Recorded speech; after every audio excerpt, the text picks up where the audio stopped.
Well, here I am in the middle of the Redwoods. Hard to believe that I am still in California after traveling through the desert in Death Valley and then the Alpine setting in Sierra Nevada. And now we're here deep in Redwood territory, and keep an ear out for any chirping of Ewok out here, or the noise of the scout troopers. So it can be a pretty dangerous area here. What I want to do is show you what I have learned about the redwoods. The first thing that I noticed was that when you look at the redwood, why do they call it red? Because the bark is gray, covered with a lot of moss. I found out that the new bark is red and then eventually turns into a grayish color. And if you look closely, you can see the reddish new bark and the folds of the old bark.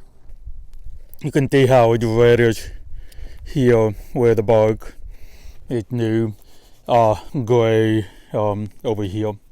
The distinction of the redwood tree is that it's the tallest tree ever on Earth, but it is hard to really comprehend that when you're walking around. To give you an idea of the scale, I'm right here at the trunk, but when you look up, that's where you really get a sense of the scale. So you want to make sure you look way up there to get a sense of how tall these trees are. They can reach up to a height of 360 feet, which is taller than the Statue of Liberty. Where I am standing is Jedediah Smith State Park, and this is one of the few remaining old growth forests that where the trees are up to 2,000 years old, and they're still very healthy. They can live up to 3,000 years old. Many of the trees are about 500 to 700 years old. And so one thing I learned is the redwoods is very hardy. They are very hardy, very difficult to kill. The 1 foot section of bark protects it from fire and insects, diseases, and even if it burns, even if it falls, it will still keep growing. Often, so we've seen some redwoods falling and keep on growing, so they're very resilient, very tough, and that's pretty obvious if they are living to be up to over 2,000 years old.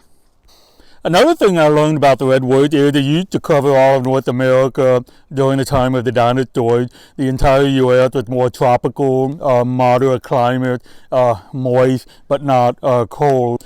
And the climate here makes it conducive for redwoods because the cold ocean water from Alaska keeps it very cool in the summer. It doesn't rain in the summer much because it's a Mediterranean climate, but the fog coming in from the coast prevents the moisture from the winter rain from drying out too quickly. It's not essential to have fog, from what I understand, but having fog really helps it to flourish and to thrive and to grow.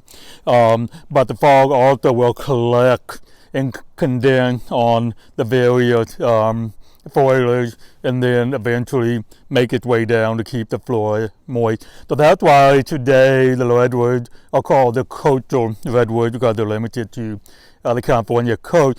And finally, most importantly, the redwoods was the location of Endor that's featured in Star Wars film Episode 6 and also into television special, the Ewok Adventure, and then the sequel, Ewok Battle for Endor.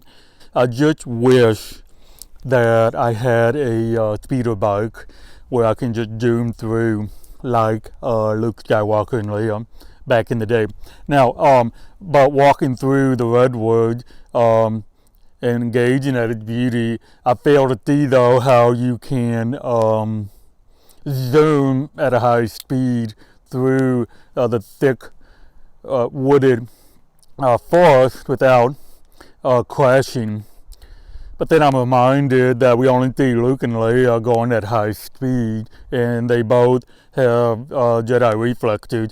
The Scout Troop try to catch up, but they crash all too quickly and too easily, and Luke and Leia eventually crash as well, which showed that the Redwoods would test the limit even of Jedi reflexes of the best Jedi that ever lived, which is Luke Skywalker. So that's probably it. But the closest I get to speeding in the red bike is just rumbling very slowly on a gravel road in my van. And you may have noted that the bike racks are empty, but that's a story I will tell for another time in a future video. So till now, I'm signing out, and you teeny.